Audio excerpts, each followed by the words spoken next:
I'm a creator. I've got content out there. I'm producing on social media. Maybe I have a podcast or YouTube channel. When is the right time for me to reach out and get a sponsor?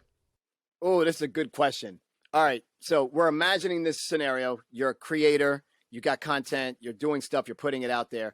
What everyone will tell you, and this is the biggest misinformation, what everyone will tell you is do not go and approach a sponsor or a brand until you've reached a certain amount of episodes or a certain amount of followers or a certain amount of community reach. And it's all BS. Here's why. Because you can actually sell a concept. You can sell a launch. You can sell the beginning of something that is about to happen. The key is, how do you actually sell it? It's all in the presentation. It's how do you present your credibility? Like, what is your expertise? Why are you an expert in this thing? Why should we listen to you? Why should we understand that you're a leader in this space or about to be?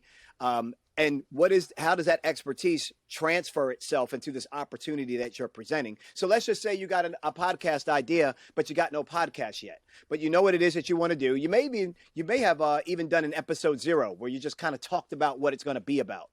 You don't have to have an audience yet in order to go after brand sponsorships. 2 reasons why. Number 1, brands recognize that micro influencers is really where it's at. Like, they've been spending a lot of money on big influencers and people with a lot of reach or big episodes. But now what they realize is that you get 7 times the amount of engagement when you deal with someone that has a smaller audience, because the trust level is so much higher with that smaller audience. So you're more believable, you're more credible, and you're more trustworthy. That really is a space that brands want to be in. The problem is it's a lot of work for brands to find people that have less than 10,000 followers or less than 20,000 followers in order to try to really build up that micro influencer community of theirs. So that's where you step in. Like, oh, the brands are shifting their attention.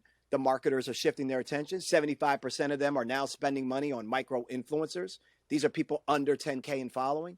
And so I got students that have less than 1,000 or less than 1,500 followers, but I'm teaching them how to get deals, and they're scoring deals with Dove soap. They're scoring deals with Bacardi, and it's working. Now, not every person is getting a deal right away, but they are getting themselves in position because they're making themselves aware to the brand who's actually looking for them.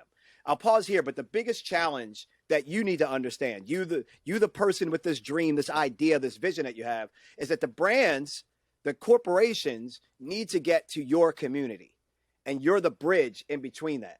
They can do ads, they can do their own posts, they can do paid ads all they want, and that's fine. They do that stuff. They do their advertisements. But if they really want to reach your community, they got to get to somebody that's a part of that community. And so that's where you fit in. And so, you know, the biggest shift that marketers have said recently in a study this year was that the number one thing they look for now in terms of measurement of performance that's important to a marketer, the number one thing is engagement. Number 6 on that list is follower count. If you would have asked me that question a year and a half ago, follower count would have definitely been in the top 2, if not top 3. But now the tables have turned. And unless you're inside the industry, unless you're talking to people that are buying advertising space, doing ad deals, PR agencies, HR offices, diversity and inclusion, there's so many different funding sources today, communications department, the social media division, like, unless you have a shoe into that industry and you're following the trades and what's happening in that space, you don't know that this shift is happening right under you. And so that's why I'm like super aggressive and super passionate, because I'm trying to tell people, because in a year or 2 from now, you're going to see some of your friends that have very low follower counts getting deals. And you're going to be like, what the hell is going on?